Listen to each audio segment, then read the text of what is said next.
Welcome to Scaling with People, your weekly playbook for turning chaos into compounding growth. Each week, we go under the hood with battle-tested experts in all areas of business, from marketing to sales, operation, finance, and people, plus product and leadership, to unpack the plays, numbers, and systems that turn chaos into compounding growth. Learn straight from founders and experts who've done it and continue to do it successfully. There's zero fluff, just moves that you can steal immediately. This podcast is brought to you by Guide to HR, human expertise, AI-powered impact. Welcome, everyone, to today's Scaling with People podcast. I'm Guinevere Curry, your host and founder and CEO to Guide to HR. All right, guys, what if your biggest business win is the day you walk out and walk away from it? On this episode of Scaling with People, we're flipping the script on exit strategy with Joe LoPresti, who's a succession expert, wealth strategist, and the guy founders call when they're finally ready to cash in without crashing out. We're diving into why someday isn't a strategy and how to boost your company's value before you list and how to hit your freedom point, that magical moment where your business serves your life, not the other way around.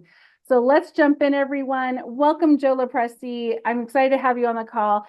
Share a little bit about yourself to the audience.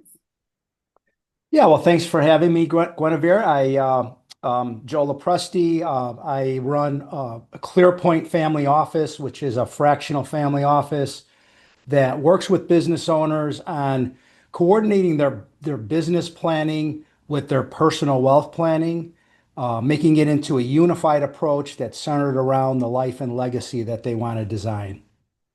Awesome. Okay, so let's get into it. My first thought is, okay, I'm maybe too new or just starting out or maybe in the middle of what I'm trying to build. I don't need to listen to this guy. I'll come back to it later. But I'm curious, is that false? When should a founder start thinking about their exit? Well, so there's a time they should start thinking about it, and then there's a time when they tend to really start thinking about it. I mean, to be a little self-serving, you start thinking about it when you start the business. If you design the business based around what you want to ultimately achieve, you're more likely to achieve it. So we're seeing more and more business owners, particularly in the millennial age group generation, is thinking about exit planning earlier in their career, compared to like the baby boomer generation, which really didn't think about it until they reach retirement age, and now they have to kind of figure it all out. But obviously, the earlier you do it, the better off you're going to be because you have time to plan. And it's not just about the exit, it's about establishing freedom.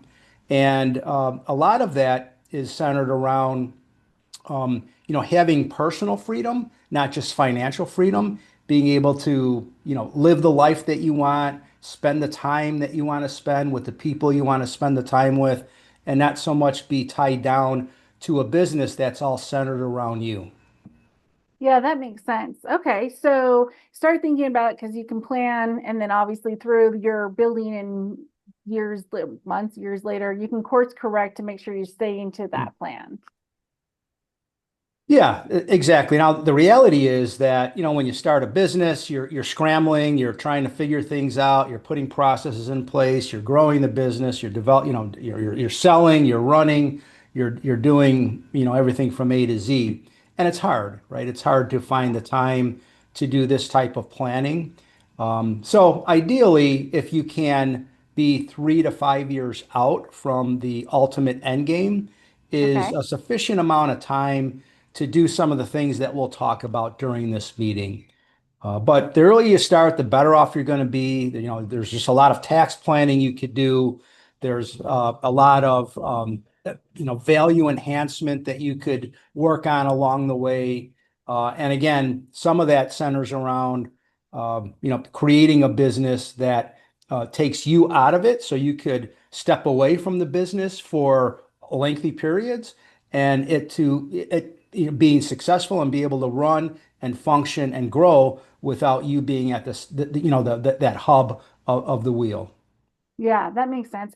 So What's kind of the first thing, or maybe a couple first things that a founder should be thinking about in regards to, let's say, that 3 to 5 years out stage, right?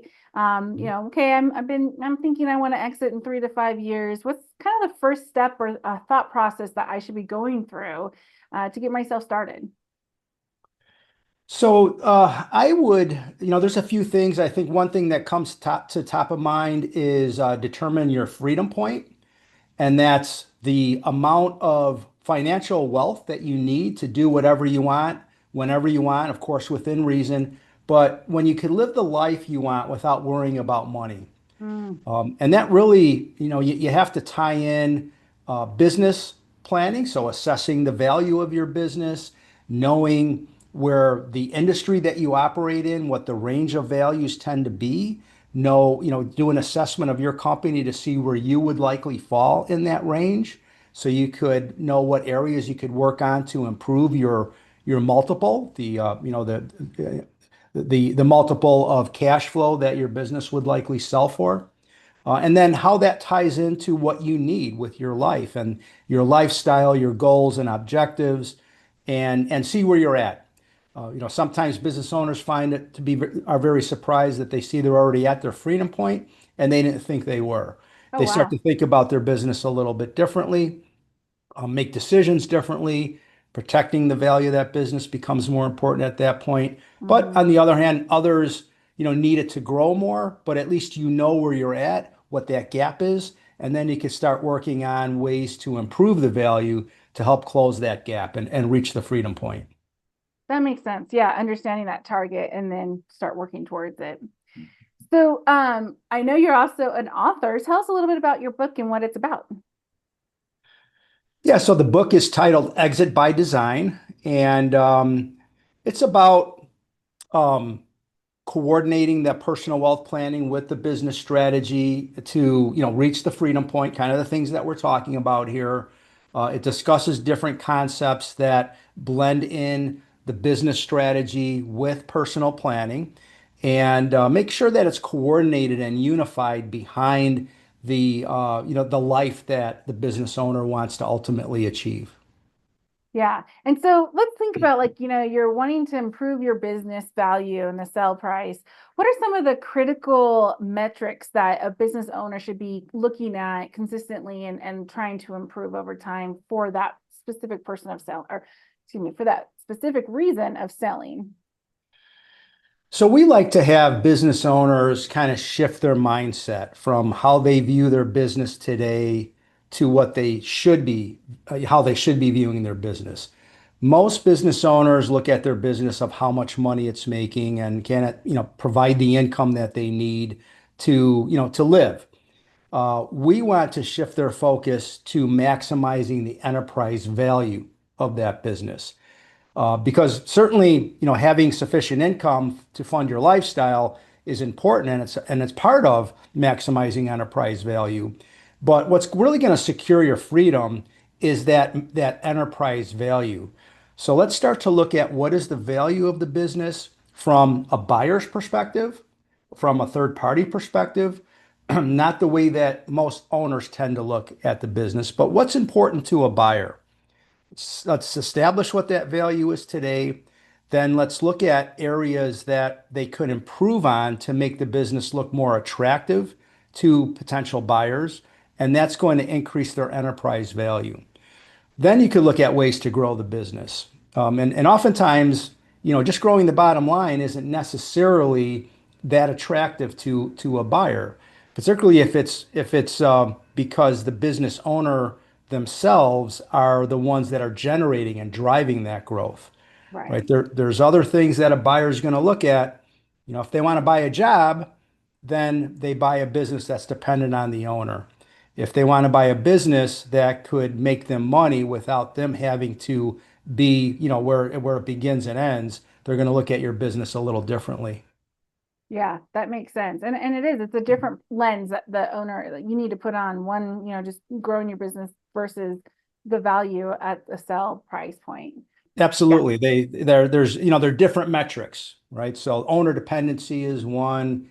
We look at things like recurring revenues on, how do your revenues come in? Buyers really value businesses that have recurring revenues where there's predictability of cash flows, as opposed to businesses that have to bring in, new business every month or every year and they're starting at zero. So things like that. What's your competitive advantage? Why do your customers do business with you over your competitors? And being able to articulate that to buyers and just articulating that to your customers is very important. Yeah, absolutely. I see that a lot of times. And it's so interesting when you talk about, is the owner the one bringing in the business? And it's like, change it a little bit. I see when founders are ready to step away or step into a different role, that they're not the one leading the business, that culture shift that happens internally. It's the same thing, because the employees brought on to the business are all being brought on because of the enthusiasm, the vision, the personality of the CEO, and then they leave and the employees are like, wait, who's this next person leading? Do I believe in them? Do I think they're going to grow the business? And it's the same kind of concept. If someone's going to buy your business, they need to be able to know that it's going to thrive when you're not in it anymore. Exactly. So there again, there's different buyers of businesses, of course, but if you're selling to an individual who's going to be the owner and operator of the company, then, they're going to look at it as just replacing you, right? But if you're selling to maybe a strategic buyer, somebody else in your industry that's consolidating businesses in your Mhm. industry. They want to know that they could maybe bring some of their processes into your business. And if you're removed from it, that they're going to be able to profit from it, right? Yeah. So, they're not buying what you've built. They're buying what they could take from that point and grow it further and profit from it further.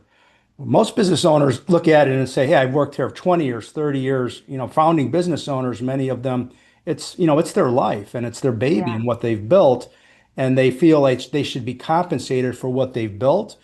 A Yeah. buyer wants to look at it and say, "How could I profit from it from this point forward?" That's what I'm willing to pay for. Yeah, absolutely. I mean, just like anything, when you purchase something for an investment, you want ROI on it, you want a return on that investment. Yeah.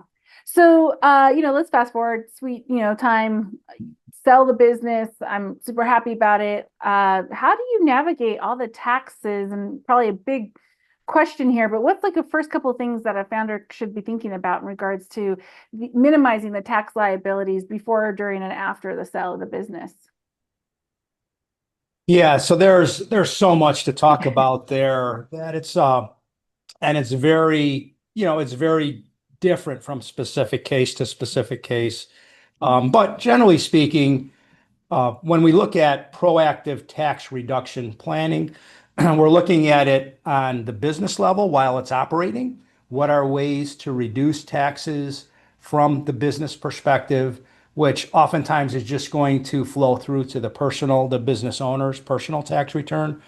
But if there are ways that we could reduce what's flowing over to the owner's personal return, that's an effective tax reduction strategy. Then we want to look at how to reduce taxes for the income that does flow over to the Mhm. personal tax return, of course. So we're also looking at ways to mitigate the tax on the capital gain of the transaction itself. That's where pre-planning becomes very important. You can't do that. If people call us, say they want to sell their business in 6 months, how do I mitigate the tax on it? There are some options, but you're limited at that point. If you start that 3 to 5 years out, there may be entity structures that need to be set up. There may be specific trusts. There could be some estate and wealth transfer, asset transfer that can be carried out to satisfy, wealth transfer goals and family goals, et cetera. So the more time you have there, the better off you are. And then ultimately, business owners need to get cash flow after they sell the business to be able to live their life. Pre-planning can help make that tax efficient cash flow. If you wait until the business is sold and say, okay, now we need to invest this money, how are we going to do it? You miss a lot of wealth building opportunities as opposed to, focusing on that in the pre-sale planning. Yeah. And do you also assist on that whole investment before and after the sale? Yeah, so our approach is really helping a business owner run down, we call it running down two tracks, two simultaneous paths. One is the business planning, and that is where the focus there is maximizing the enterprise value. So we want to assess the value today. We want to look at the industry they operate in and what are the range of values, showing where the best in class companies sell for, show them how to get to the best in class. Then we want to protect that value, right? And in other words, they've built X amount of value in their business. What are your biggest dangers and threats? Let's mitigate that and make sure, for example, if you were to pass away, how is that wealth going to get transferred to your family or to partners or however you want it to work? Make sure that that's in place. Buy sell agreements, things like that. Then we go on to enhancing value and developing a strategic plan on how to exponentially increase your business value. And again, it's all about what that enterprise value is. And then finally, how do you harvest the value? Prepare for the eventual exit with business and personal readiness planning and assisting in securing an ideal buyer or transitioning ownership if you're transitioning to family or to management or employees, for example. So that's the business planning path. The personal wealth planning path starts with developing a lifetime cash flow plan. So we could base all decisions and maximize their wealth and net worth around the life that they want to live. And once we know what their goals and objectives are, we determine their freedom point, what they need the business to be worth to be able to live the life that they want, of course, along with the other assets that maybe they've accumulated. We work on proactive tax reduction planning, like we discussed earlier, business reduction, personal reduction, capital gain tax reduction. We focus on investment consulting and aligning investment strategy with their objectives, preserving wealth through market downturns for financial assets, for example. And then finally, that legacy, estate, and wealth transfer planning, making sure everything's in alignment with what they ultimately want to achieve from a legacy standpoint, and personal asset protection to avoid them hitting that, proverbial financial iceberg, those catastrophic risks that could be ruining in personal situations. So those are the ultimate, kind of running down the 6 or 7 or 8 different levels of planning that need to be done for a life cycle for a business owner. Yeah, that makes sense. It's a lot to think about for sure. It's a lot to think about, and business owners, that's not what they're strong at, right? And I think if you ask a business owner today how they're getting their advice, they'll say, "Well, I have an accountant, I have a Sure. financial advisor, maybe an My attorney, CPA. yeah, maybe an attorney, maybe some business consultants." But they're working with those advisors individually and they're getting siloed advice. Where the rubber really hits the road for a business owner is coordinating the business strategy and the personal wealth planning and crossing over those professional silos to make sure that gaps aren't existing, that expose dangers, and that opportunities are being fully taken advantage of. So that's where we believe a team planning approach, people that are sitting around a table talking about the client and what they're trying to achieve and what are potential solutions and the synergies that come with it is a step above working with individual advisors. And then the business owner having to try to coordinate it all themselves, and that's just not their strength and what they have experience in doing. Yeah, awesome. Well, so as we wrap up today, are there any last final thoughts or tips or tricks, tools that the founders could be taking action on as they wrap up listening to this call? Yeah, so I would say developing a personal action plan is something that all business owners should do. And that's looking at, different areas of their business and how do they want it to unfold? What does the end game ultimately look like? How will your business transition? Will you sell it to a third party? Will you transition it internally? How are you going to capitalize on that ultimate enterprise value? Who are the ideal buyers? What role will you have in the company after it's sold? Some people want to stay on, some people don't. How do you want your employees to be treated during and after the transition? You can control all those things much better if it's part of the conversation, well before that transaction as opposed to after the transaction. And then really personally, what does their life look like? Business owners have a hard time just walking away from something they've built over many Yeah. years. What are you going to do Monday morning after the business is sold? And again, you can't just wait till it's over and the transaction's done and then think about it. You really want to plan that out well ahead of time. So all of those are things a part of a personal action plan that we find helpful for a business owner to put in place. I love it. Well, thank you, Joe. This has been very insightful. And for those listening, I hope you got some good tidbits and some thoughts of maybe reconsidering your exit strategy. And Joe, how can they reach out to you if they want to learn more? Yeah, so there's a couple of ways. One, for all of your listeners, we'll make a complimentary copy of our book e-version available on the book's website. That's exitbydesignbook.com. And if they wanted to have a conversation, then they could contact me at clearpointfamilyoffice.com.